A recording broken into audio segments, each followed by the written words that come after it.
Jack Skutnick here with James Carey. And on the line, we have Amanda Moore, who is a journalist that specializes in tracking far-right extremist groups. She's been published in The Nation, The Intercept, and has her own Substack called the Turtle Diaries. Right now, she has a new article out in The Intercept called I Watched Groypers Descend on Detroit, where they were no longer pariahs among mainstream Republicans. Hello, Amanda. Hello. Hello.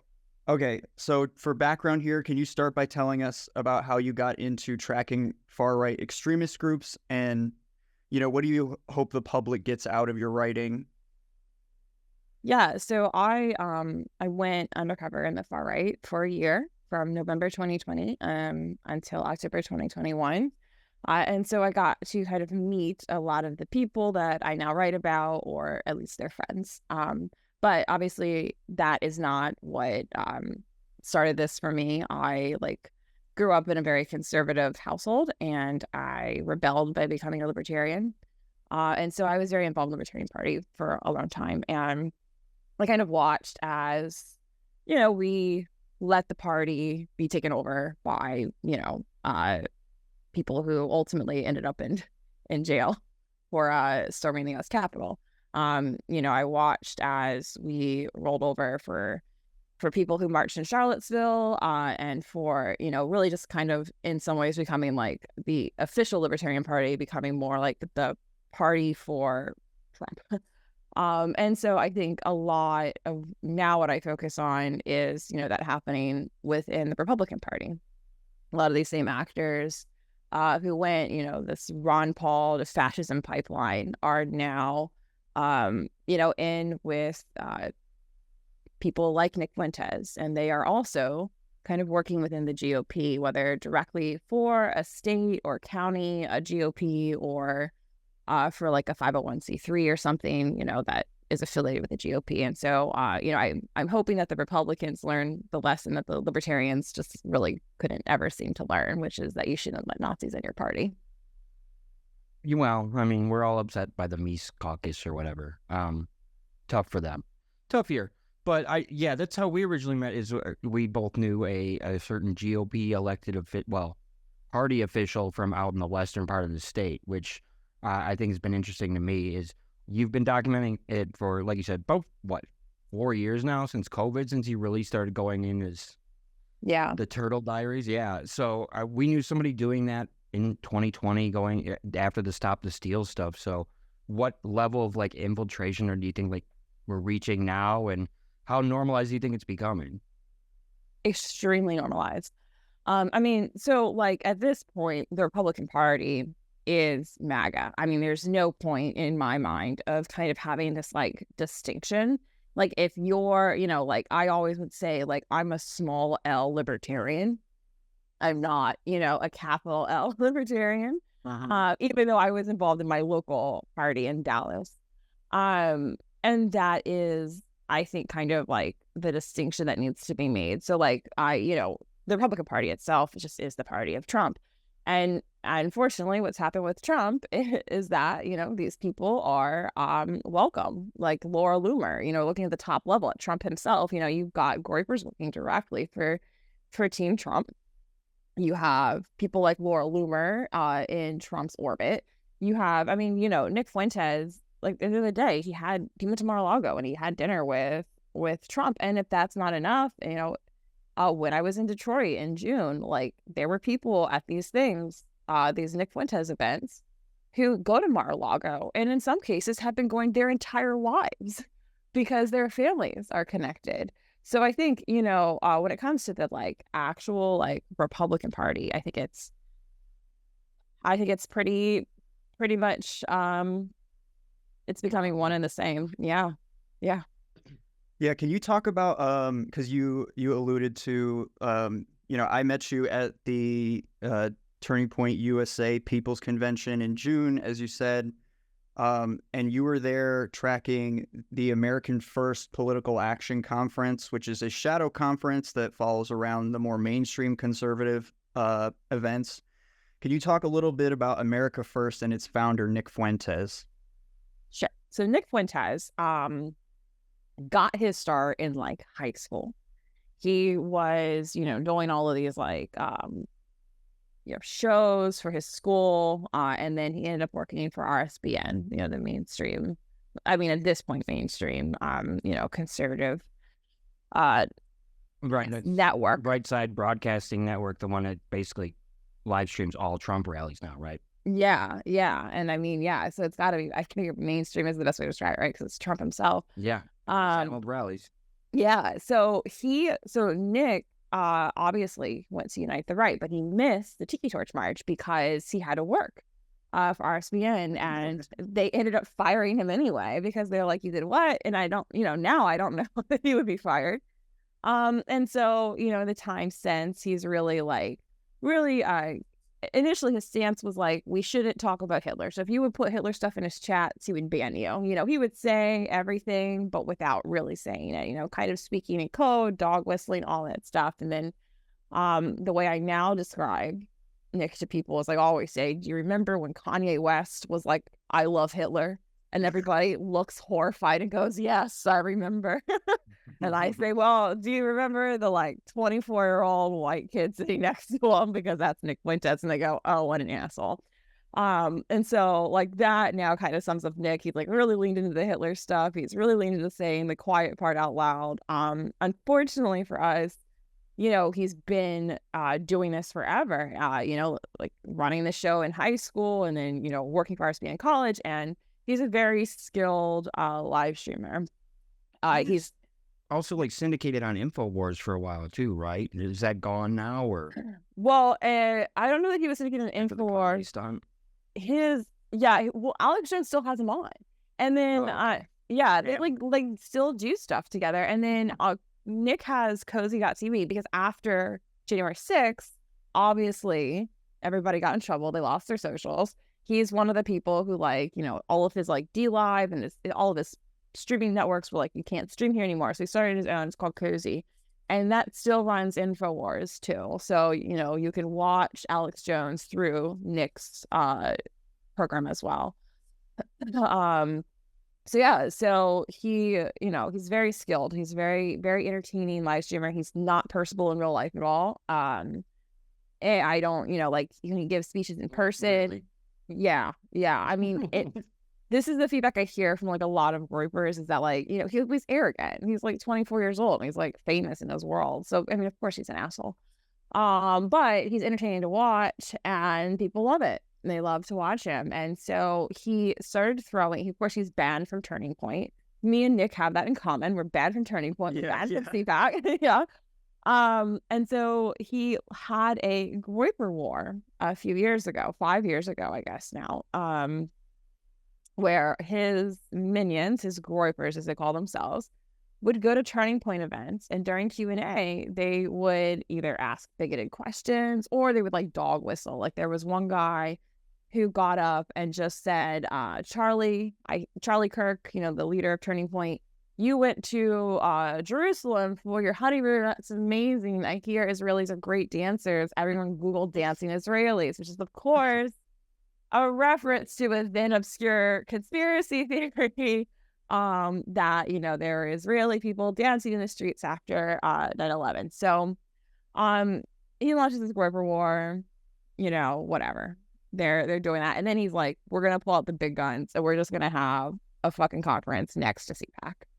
And that's what he did. He had the America First Political Action Conference right by CPAC. And it kind of has become this tradition where he goes to Turning Point, he goes to CPAC, he gets kicked out. It's really just a publicity stunt for the event he's going to be throwing. And he uses Turning Point now in particular as a way to, number one, Turning Point pays for students to go to their events. So, okay, we'll sign up for Turning Point, and you can come to AFPAC for free because Turning Point's going to pay your way. And then also to recruit new people at Turning Point. Anybody who seems like they would be sympathetic to the cause, can walk across the street and check out Nick's whole deal. And so, yeah. Turning Point has had sort of don't ask, don't tell, sympathetic policy for a while, haven't they? As far as the Identity Europa guys trying to come in back in the day, and We should say, talking about infiltration, you were the one at CPAC who went semi-viral being Hail Hitlered at the table. Yeah, So, well, I would say when it's semi-viral because it was on MSNBC. Much to the Hitler saluting guys sadness. Yeah, they've kind of looked the other way on a lot of stuff, and I think the organization has fundamentally changed. I mean, something that there is, you can see very direct contrast here is during the Graper War. One of the Grapers asked Rob Smith, who is a Black conservative, how he's also gay. How does anal sex help us win the culture war? And Charlie Kirk, because they don't like gay people. So Charlie Kirk is sitting next to Rob Smith for this, and Charlie is like, I'm gonna let the gay man answer this, and then Rob gives an answer, and Charlie is not telling the Groper to fuck off, but he is supportive of Rob, and you watch it and you don't view it as animosity between Rob and Charlie. That's not how it comes off. It comes off as they're friends, and that Charlie thinks this is fucked up. So that's 2019. Now fast forward to December 2023, and some of these Groypers have a party across from Turning Point, invite Rob Smith to come, and then when he gets there, start surrounding him and calling him gay, calling him the F word, just harassing him. And Charlie doesn't say anything. And then finally, a week later, puts out a statement where he's like, well, that wasn't an official Turning Point party, so I don't really know or care about it. And it's hey, man, isn't this guy your friend? He's worked with you for years. And so, I think it was, they were kind of looking the other way a bit, and now they're just whatever. I mean, it's pretty bleak. Were you present at the the speech that Nick Fuentes gave across from the TPUSA conference? Because we were there. I sure was. Let me tell you what. When he got there, so he gets up on the roof of the Crown Plaza. I so quickly moved out of eyesight of him because I did not want him to point at me and be this Antifa bitch. But yes, I was there. Yeah, I don't know, we were there because we were writing a piece on it, and the vibes there were unlike anything I had ever experienced. I just felt fucked up about it for weeks after the fact. And they background checked us. They did. Went through our Instagram to see they were okay because we covered the Palestine encampments the week before. They also that we did a bunch of stuff on the UAW strike when that was going on, especially in Detroit. And they're I guess they view that as a white working class thing. So they were fine with us. There was one guy who, because we had a camera, because I wanted to film the speech just for my notes for what I was going to write. And one guy came up to us and he's like, listen, man, these are young kids and they have their entire lives ahead of them. Basically pleading with me, not to dox anybody, which I wasn't there to do. But it's also even saying that is I feel you understand. If you're saying this to me, you understand on some level that this is very antisocial and unacceptable. You know what I'm saying? But yeah, that's very interesting. So you had a professional camera? I'm guessing it looked fancy. We can get you the video at some point. Yeah, I have it on my computer if you're interested, but it's professional for us. Well, no, I just meant the visual, the aesthetic that you guys would have had being there. They allowed me to prop up with a tripod and everything. They asked us they did interrogate us about who we were, but it wasn't a huge television camera, so I guess they figured we were safe. I gave them one of our business cards so they could do their whatever secure OPSEC check on us, which is just whatever. And okay, while they were here, they got kicked out of multiple places. They were originally trying to post up at the Russell Industrial Center in Detroit, which is usually a place for music. It's very funny. And I guess you wrote in your article that the venue originally agreed to host them but didn't realize who they were, or they posed as a third party or something. Can you talk about that? Yeah, that's what Russell Center says, is that they used a third party to obfuscate who they were. And I think that the third party was, I think it was Lauren Winsky, but I might be confused on that. So yeah, they did use somebody else. But yes. And then there was then there was like the club that they got kicked out of that they went to like after the speech and everything had happened. And this is where the event or the incident with Sneeko getting decked by the security guard. Can you talk about who Sneeko is and his connection to Nick Fuentes and like the far right? Yeah, how do you end up there? Yeah, that's a good God. question. Every day we wonder this. There's actually a really good YouTube video somebody did, and I can send you the link. That kind of goes over like Sneeko's like evolution. So he was just like some like live streamer, you know. He did a lot of like kind of man on the street stuff. But it became obvious to him that you could be more misogynistic and get more views, and so he started doing that, and then he like really became more like down like that Andrew Tate kind of rabbit hole, I guess, and his content just became increasingly offensive. Like, And okay, yeah, go ahead. Well, I was gonna say no. I mean, he did. Yeah, you're right. He went down like the Andrew Tate, like kind of like the Aiden Ross path, right? Red pill, like manosphere. Yeah, becoming Yeah. a psycho. And then Yeah. he was. I'm guessing he was coming out of the period where like Fresh and Fit are having Nick Fuentes on and stuff like that, where it's just kind of becoming more, or like what's her name, Pearl Davis or whatever. Is he Yeah. kind of integrated in that period where it just becomes more normal to have Nick Fuentes on your show to like ask the big J question all of a sudden? Well, I think what happened is that in Sneeko's chat, there were groypers, and they were like, hey, man, what do you think of Nick Fuentes? Would you talk to him? And this is like really like, this is the clip that went viral because Sneeko was like, basically like, I mean, it went viral in these circles, so not real viral. Right. Sneeko was like, yeah, I'd be open to talking to him, like whatever. And then on his show, Nick responds and is like, yeah, like, fuck yeah. And this is like around the time of Kanye. And so that is how I think like just that viral, like, you know, really like people in the comment section basically like forcing the issue. And these two people who are in some ways like-minded, in other ways not, kind of coming together. And so, yeah, like this all like kind of happened very quickly, right? Like, you know, there was Kanye, there was Hitler, there was like Fresh and Fit, and it all like kind of just blew up at once.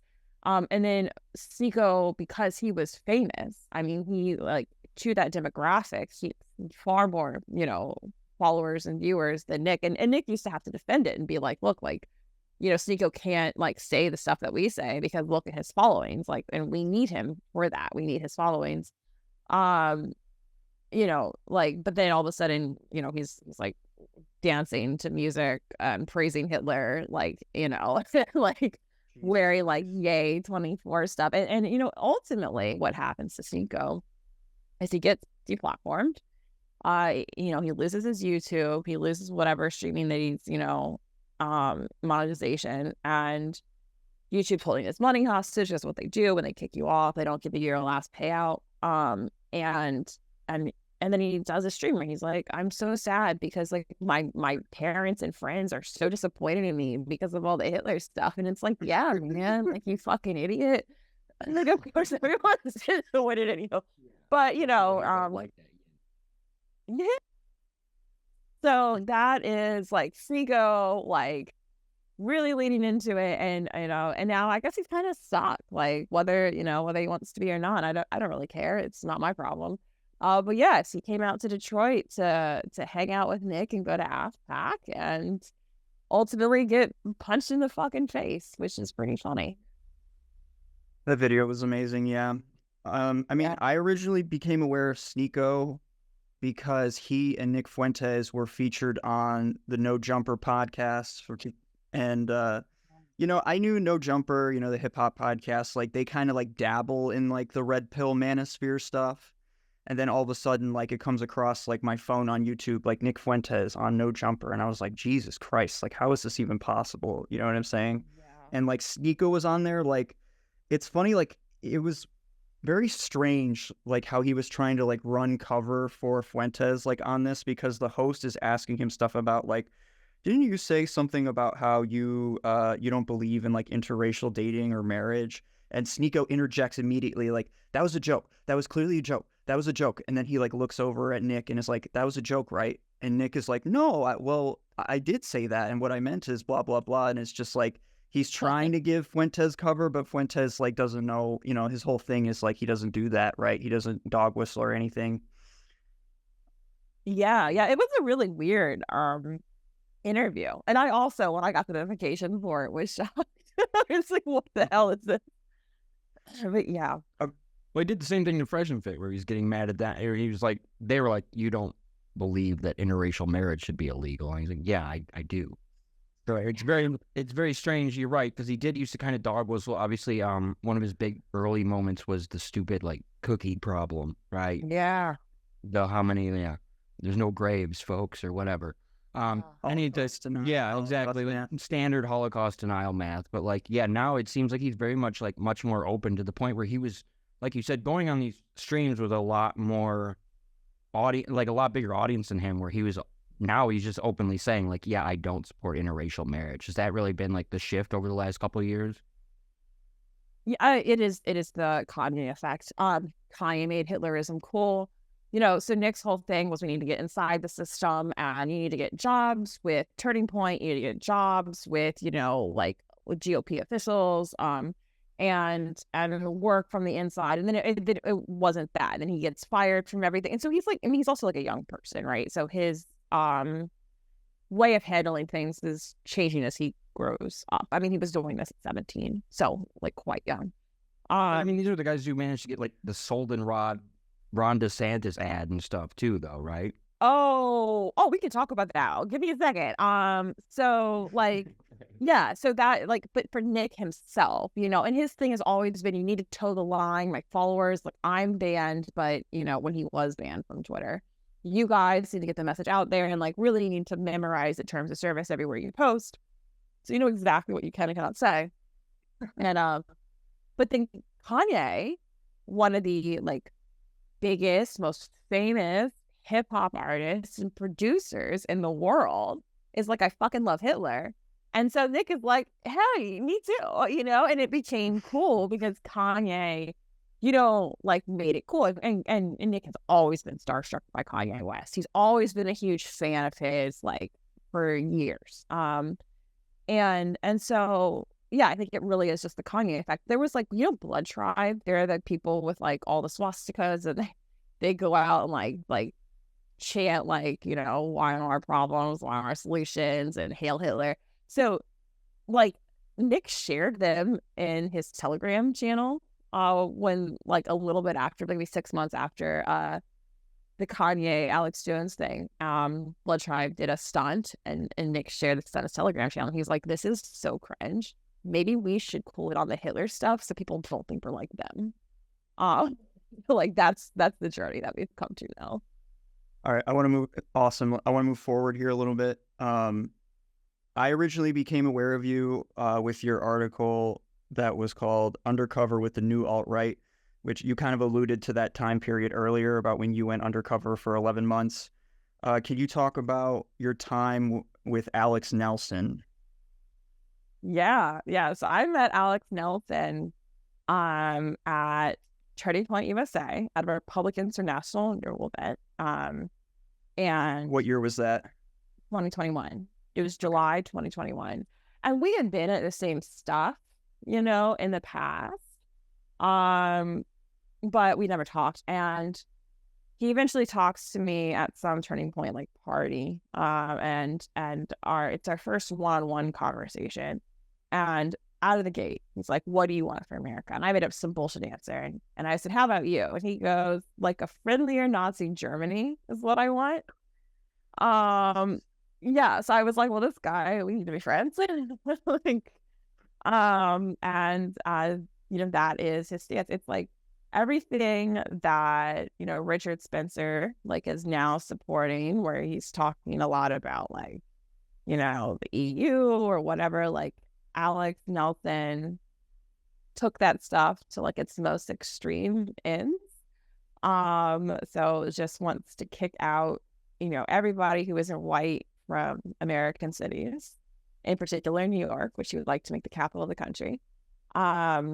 He wants, he would go to these young Republican events and like talk about being a nationalist, and he would, talk about, we need to do like vote in a way that like, we can get America like basically into the EU, like make a new kind of EU, but like for whites. So I guess probably not all of Europe would be invited, would be my guess.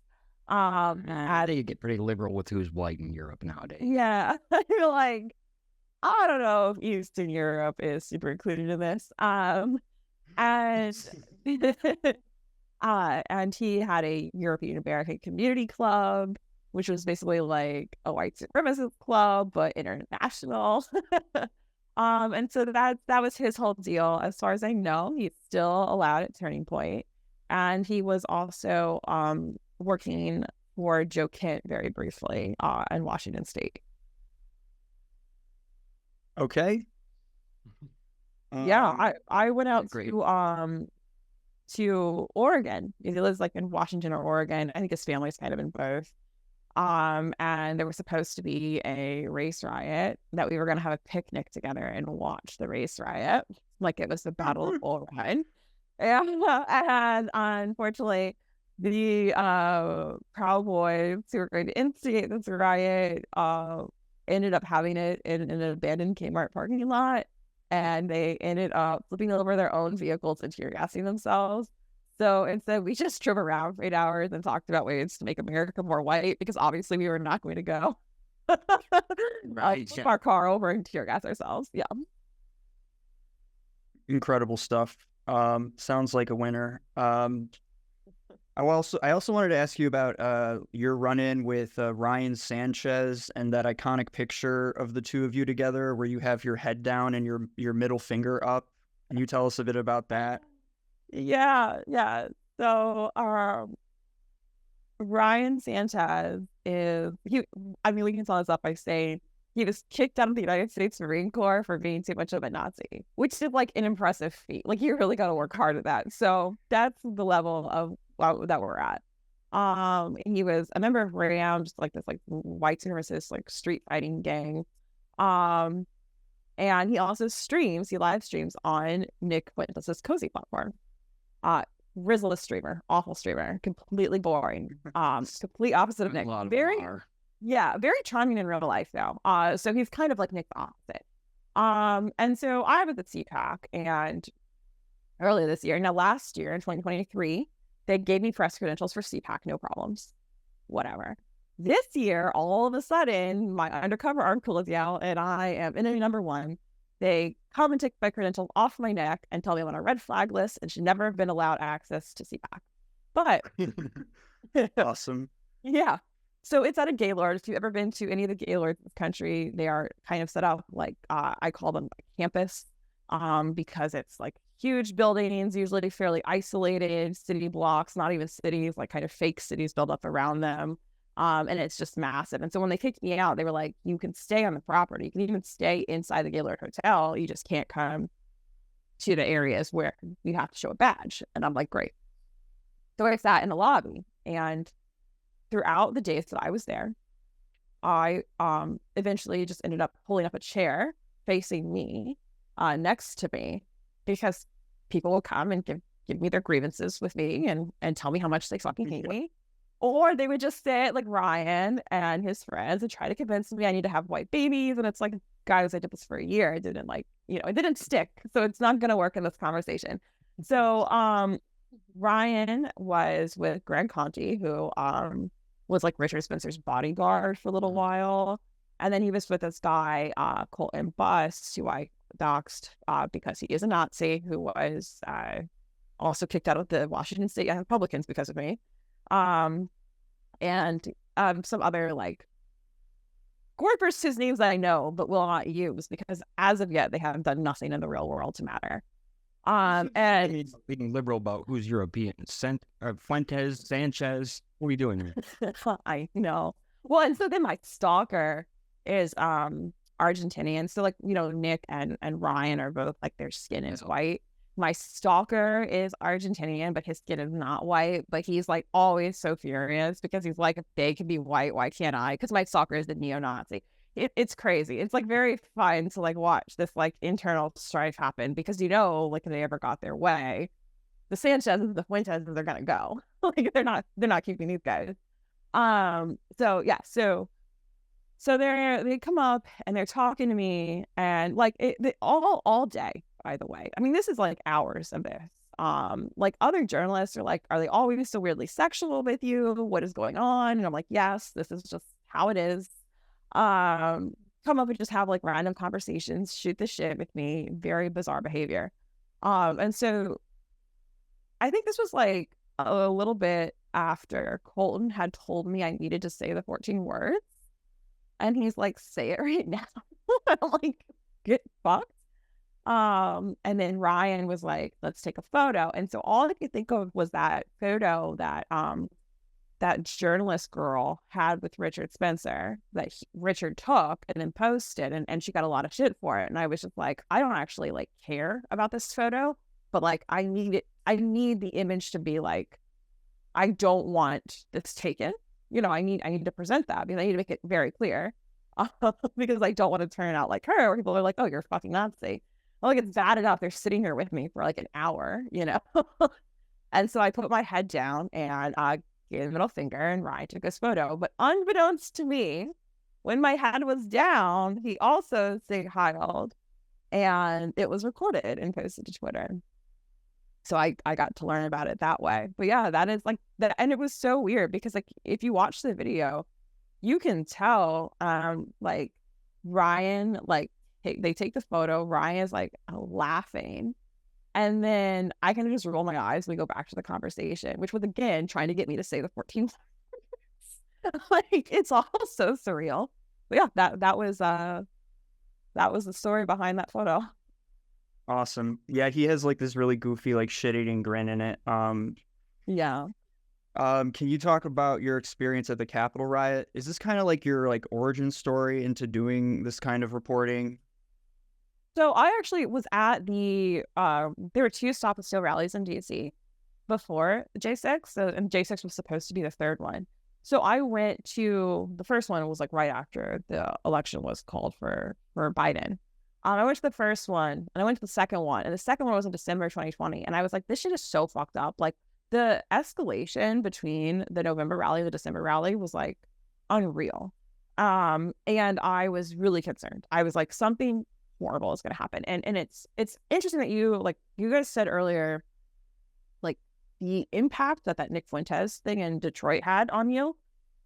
So there's been 2 times in my life where I've been at something and I've been like, this is going to be an under or unreported story. But I have just witnessed something that is like a catalyst to an event that will change the course of history. Those 2 things were that Turning Point USA Nick Fuentes outdoor rally and the December 2020 Stop the Steal rally. Those are only 2 times I ever felt that way. And of course, we have seen what happened with that December rally. It turned into J6 the next month. And I was there, and I decided from then to go to CPAC, which is usually in DC, but because of COVID restrictions, was in Florida. And, tickets were so cheap. I got a student ticket, and I really still had not committed to the bit fully in the way that I ultimately ended up doing. But when I was at CPAC, I met a guy from Michigan named Shane Trejo, and that is how that's how it turned into what it is. But J6 was like really weird. It was all mapped out. There was like, there was a website that told you everything that was going to go on. And we're standing there and Trump is talking and people are like, he wants us to go to the Capitol. Like, where's the Capitol? And it's like, what the fuck? I was like, there was a point in J6 where I was like, maybe we're not going to do anything because nobody even knows where the Capitol is. And it's literally an eyesight. Like you can literally see the Capitol when you're standing by the Washington Monument, it's like a mile down the road and it's Damn. An empty like grass field, and you can see it. It's right there. So I'm like, oh, these people, maybe they're just so fucking stupid, we won't do anything. And of course, obviously that was wrong. But yeah, I guess in a way it was really Shane talking to me, I think is what gave me giving me his phone number and asking for mine is kind of what made the project become what it turned into. But certainly January 6th made me more interested in traveling to events instead of just waiting for them to come to me. Another thing I wanted to ask you about was Jack Posobiec and his online training camps, which you wrote about recently on your Substack. What's going on with Jack Posobiec? This fucker got me kicked out of RNC. We can start there. Such an asshole. So Jack is friends with Republicans National Renewal Girl. So there's like a personal animosity. Everyone that I knew undercover and everyone I read about now, he's friends with them, but has somehow managed to worm his way into publicly working with Team Trump. So there's this weird strategy the Trump team has that I don't think is going to be particularly successful, where they are like setting up these offices, but it's through a different arm. It's not through Trump, like Team Trump directly. So they're basically like contracting out with like, it's paid for by the RNC and state GOPs. So they'll have an office, you'll have somebody on salary, and they train volunteers who will then be captains for Team Trump. Now, if you're lucky, you get to go in person, but if you're not near a physical location, you can tune in on Tuesdays and be led in your training by none other than Bumble Jack. And I don't understand. I asked the campaign if he was being paid, and they said he's not. And of course, financials are not due for August until September 20th. So it's impossible to like really say. But yeah, and it's getting like no attention. I don't know why. Jack tweeted it himself. He literally tweeted, "Catch me this week or next week." At 7 p.m. at Team Trump training. So yeah, it's very cool and good that the Pizzagate guy is now. Yeah, because he did the video in Comet Ping Pong, right? The one where he looks like he's about to piss himself. Yeah. Or he's crying. Yeah. Yeah, that was him. He also did the Macron leaks that were posted to 4chan, and he went on Periscope to do it. But the beginning of the video is him dancing to Migos with his like wife. So, just a series of errors in Jack's life. I'm going to tell my RNC story, which I don't think I've told like publicly.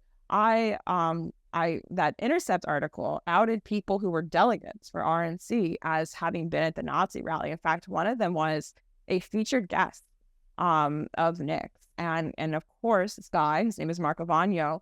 He's the head of Republicans for National Renewal, and he's friends with Jack. So the Intercept holds the article until the RNC. Now, Mark Avagno told me, due to a scheduling conflict, I'm no longer doing RNC. And I was like, that's a lie. Like, this is like your dream. You've been talking about it on Twitter for months. You're obviously going. And the Texas GOP has also banned me from anything. They will not allow me to their events. And so they do not respond to my request for comment either. So I go to the RNC and I see Mark Avagno and I'm like, guess your scheduling conflict worked out. I'm happy that you're here. We're going to run the article now that I have proof that you're here. And we did. And it comes out Thursday, the last day of the RNC. And I don't know, it's like noon or something. I'm actually in a press conference asking what were described as hostile questions to Matt Schlapp, who owes me $100 for kicking me out of CPAC and not refunding my money. And the article drops, and then a few hours later, I'm sitting with Dave Weigel, who works for Semaphore, and we're at the Turning Point bar, and so we're inside the credentialed area. So I have my press badge around my neck. He's got his around his neck. We're with like 3 other reporters too, and security comes up to me. I had seen someone from Republicans for National Renewal talking to the cops, and I was like, that's weird. I wonder if this is about me. Probably not, because I'm an idiot. So the cops come up to me. It's like this whole process. It takes like 20 minutes. It's a table full of reporters, so of course everybody's recording it, and I'm like in the process of FOIAing the whole thing, and ultimately I get kicked out. They first said my credentials were forged. They weren't. Then they said that I was a violent criminal. I'm not. And it kind of goes through the list. So then they kicked me out. So as soon as I leave, I've been sitting, like I said, next to Dave. Jack comes up and sits next to Dave. And while the cops are talking to me, Jack is tweeting about me. Like, and so it's just like this like power. So obviously he was involved in this process to get me removed from the RNC. So fuck him. And I hope that he loses his little gig that he's got going. I hope that he's no longer allowed to do video trainings. It is wild to see him integrated so much. Here, my Jack Posobiec story is back when I had like no followers. I got him to retweet me when he was protesting that Lenin statue. Oh my God. And I started a GoFundMe where I was like, oh, help me buy it so I can get rid of it. And I got $50 off of his followers. So he's not the brightest guy either. Incredible. Help me buy it. I love that. I like the idea that it would be for sale. Well, they didn't say like they would give it up for like $250,000. It was like, I'm never getting $250,000, but give me something on like Indiegogo or Kickstarter or whatever, and I'll cash out. I don't give a shit. Man, that's incredible. So kind of winding up here, you know, like in your time, like doing this kind of work, you've become a known figure by the people that you like profile. Like, how do you move differently now that you're kind of a known quantity to these people and they look out for you and they know enough to like kick you out of CPAC and so on? Like, how does that change your calculus when you're trying to get like inside to report on these people? Oh, I know I can't get in. I had booked my flight for Turning Point without even applying for press credentials. And I ultimately did apply and they gave them to me and then they took them away once they like realized who I was, because I do have a lifetime ban from several years ago because the guy in charge of Turning Point Action is friends with all the fucking groypers I write about. So, you know, I go to these things knowing full well I'll be removed. It or not let in at all. But I did this with the Young Republican Convention too. So the Young Republican Convention was in a hotel. So I went to the hotel and I just sat outside the door. And I was like, when someone's ready to talk to me, I'm right here. And eventually people were ready to talk to me. You know, you just got to be like really persistent. But I'm like a celebrity. I'm like a D-list celebrity at events. When I went to CPAC, when I walked into the Gaylord, from the time I walked in the door to the time I got my badge, which you have to go down a flight of stairs, it's like 6 minutes, 7-minute walk. Like 7 people had come up to me. When I was in Detroit, when I was at the outside rally that you guys were at, people were coming up to me and they're like, "Are you Amanda?" And I'm like, "Yeah." And they're like, "I can't believe you're here. I follow you on Twitter." And I'm like, so I'm like also with like these, like especially like the groypers, I'm like, you know, it's like exciting, you know, like last year, when Nick did his Hitler rally, at DC CPAC in 2023, you know, I was outside of it and Ryan Sanchez walks out and is harassing me and Grayson Arnold is harassing me. And these guys are like celebrity figures to like the, you know, rank and file 20-year-old groypers. So then the groypers are Googling who the fuck I am and then messaging me on Telegram later. So it's a really weird dynamic. There's such a variety of reactions. Some of them, like Ryan, just want to talk to me. They want to be in my presence. Others, there's like a guy from the New York Young Republican Club, the vice president, his name is Nate Berger. And I've never even written about Nate until he reacted this way. He reacted so crazy at the Young Republican Convention. My undercover article came out during that convention. And he read it and he hated it because I wrote about his friend. Yeah. And so he comes up to me and I'm talking to some guys who know who I am. And Nate is like, I'm like, you know, like a chinchilla like sits in their like cages and they like kind of like shake and rock back and forth. That's what he looked like, you know, just like convulsing her rage. Like, well, you're still a woman, so yeah, that's true. They don't like that. Yeah, he's like, you should ask her about her article in The Nation, and like screaming at me. Gavin Wax came up. I actually recorded it, and then Pedro Gonzalez made a video of it, of my audio, because I posted it on Twitter, and I guess Pedro ripped it, and he made this video, and it's just like I always post it now whenever Gavin's mad at me, and it's just Gavin like fucking melting down. He's like, "You recorded on private conversations? I can't wait for the arrest warrants," and it's like extremely dramatic. It's so funny. And so like there's those reactions. Then there's like Communism Kills, if you're familiar with her. She'll like point at me and she'll be like, it's that bitch, it's that girl, it's that rat. And it's like always so dramatic. And then, like, and then it's just a variety of reactions. And it's funny. And then of course they have like interpersonal beef. So sometimes people that you would think would fucking hate me are like on the DL, like, this is good. Like, so and so with an asshole all the time. So because these guys are assholes. They're not just They assholes to love me. snitching on each other too. As soon as somebody has a fight with any of these people, I'm in their DMs so fast. I'm like, hey man, I think you're fighting with Gavin Wax. Let's chat. Yeah. Did you have anything you wanted to add before I wind I think that was great. Harkening back, I guess, to like, we started with Nick Fuentes, but I mean, do you think like these guys have like learned anything over, like, obviously you mentioned Richard Spencer briefly, who's kind of a more irrelevant force at this point, I guess. You think these guys have kind of learned something from like the Unite the Right debacle and like the fallout from afterwards? And what do you think, I guess, to close it out, like, what do you think their plans are for kind of moving in the future here? Or do you think it's just more trying to infiltrate party conventions and things like that? It's interesting because, I have said in the past that Richard Spencer and James also walked so that Gavin Wax could run. And that is the case. I mean, like, I think that, James Alsop is more similar to Gavin Wax, who's the president of the New York Young Republican Club, which is the largest, fastest growing, most connected Young Republican Club in the country. If you ask rank and file YR members, like, well, I guess not rank and file, but like state leaders within YRs, they're all like, I fucking hate the New York Young Republican Club because they're delusional freaks, and they're racist and they're awful.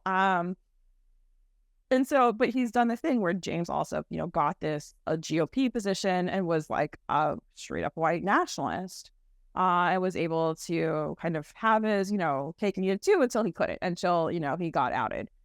But, I think Gavin and James are friends. And I think Gavin learned from his mistakes. And I think, in the same way, like that screaming, that Richard did after Unite the Right, where he was like, these fucking people. Yeah.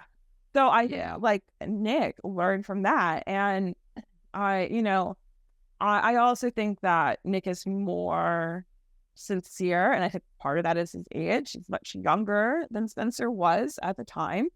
And so these guys have kind of grown up with him in a way. And it really, I think that he's not going to like, he has outbursts in the show. They'll stream for 8 hours straight, and those are the streams you really have to watch, because that's the ones where people get hungry, they get cranky, they get emotional, like they go through, like, and especially when they're like 21 years old. And so, yeah, like, but they feel like so deeply connected, I think, with him. And so I think everyone's kind of like learned how to tailor what happened and the mistakes that were made, and like adopted their version of it for the future. And I do think, like, there is a divide, and I think it's interesting. It always will be interesting. You've got groypers. Like, there are neo-Nazis and white nationalists. There are groypers working for Team Trump. They're working for Trump Force 47, which is the same program that Jack Posobiec is, I guess, volunteering his time for. And, if Nick is talking about doing this groyper war against the Trump campaign, those people aren't going to quit their jobs. I don't really know how it's going to play out. I don't know if they will, use their connections to help get groypers into things. I don't know. I don't know if they'll try to stand back. This was also a dynamic I would see a lot undercover, where it's like, we are dealing with, a congresswoman's office, someone in her office, someone in Green's office, for instance. Right.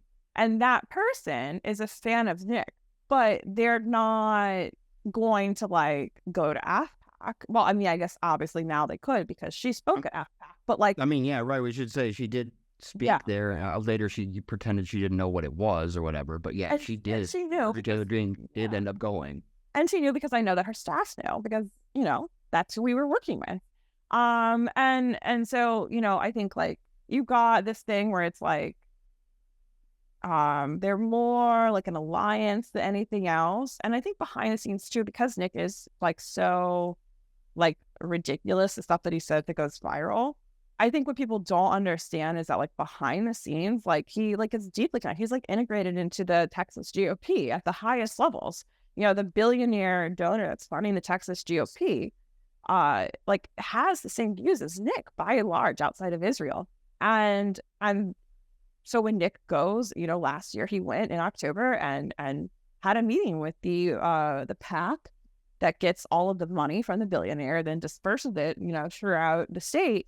Like, no one lost their jobs. No one suffered consequences, of any importance. And in fact, when the party voted to condemn association with Nick Fuentes, it was no. And then they had to pass some watered down resolution, because the initial resolution that the Texas GOP put out was, if you associate or work with Nick Fuentes, you cannot be an official part of the Republican Party of Texas. Like, we won't contract with you. You can't be a PAC. Like, we will disavow and disaffiliate from you. And that was a line that they could not. They were like, that's not fair, And so I think, he's such an asshole to other people, other influencers, but he knows where the money and the power are. So obviously he's deferential to Kanye West or to someone like Jonathan Stickland, who is the head of the PAC that he met with in Texas. And so I think it's a different version of Nick. So I think it's complex. It's, I guess, the answer. I think that there will be there's the online groypers and then there's the real life groypers, and the real life ones are the ones that I know. And so I think it'll be those two groups of people kind of join their own things. They're kind of going separate, and so I think it'll be interesting to see kind of how it plays out, because a groyper war against Trump is pretty funny, I think. Yeah. One last thing I wanted to ask you about that I almost forgot. How did Fuentes meet Kanye? I don't understand that part. I know Kanye was hanging out with Candace Owens or whatever, but how do we get from there to Fuentes? Do you know anything about that backstory? I would imagine that it is through, if not Candace herself, then people orbiting that. Milo, I'm pretty sure, was the one who really did the introduction. But I don't know for certain. Isn't it fucking crazy? That photo of them on the plane of Nick, Kanye, and Milo. If you had shown that to me in 2017, I would have not believed it. I just don't understand how they survived the flights, because it's at least 2/3 closeted gay guys on that flight. And I'm sorry, Milo is reformed, okay? He's not sure. Yeah, right. Thank God he left here. Thank God he's not in Michigan. So I guess Michigan. Could you imagine? Oh man, you guys, we could have seen Milo and Nick Fuentes at the same time. That would have been so exciting. I know, we really missed out on that. On the falling out, unfortunately. And now Milo's quit the gay campaign because of pornography or whatever, right? So we'll never get that day, I guess. Well, all right. That was everything I had. Is there anything you have on the horizon that people should be on the lookout for? Again, the Substack is called The Turtle Diaries by Amanda Moore. Check out her work in the Intercept and the Nation. Link to everything. And we're going to link to all that stuff as well, so people can find it. Thank you. Yeah. Well, right now I'm pitching a story about all these groypers who are working for this huge PAC and also for Team Trump. So hopefully someone takes it soon, because I think Nick Fuentes will really love it. I would definitely love to hear more about it. Yeah. More about it. When the financial disclosures come out, make sure you pitch something about Posobiec too. Yeah. He's a little freak. And if there's somebody who's ever a psyop, it's the guy from Naval Intelligence. I don't understand these people. Hang out with former Blackwater mercs and Naval Intelligence guys and be no, we're not getting psyoped. Crazy. It blows my mind. So I'm looking forward to it. I always love your work, and I always talk to you. Me too. Thank you so much.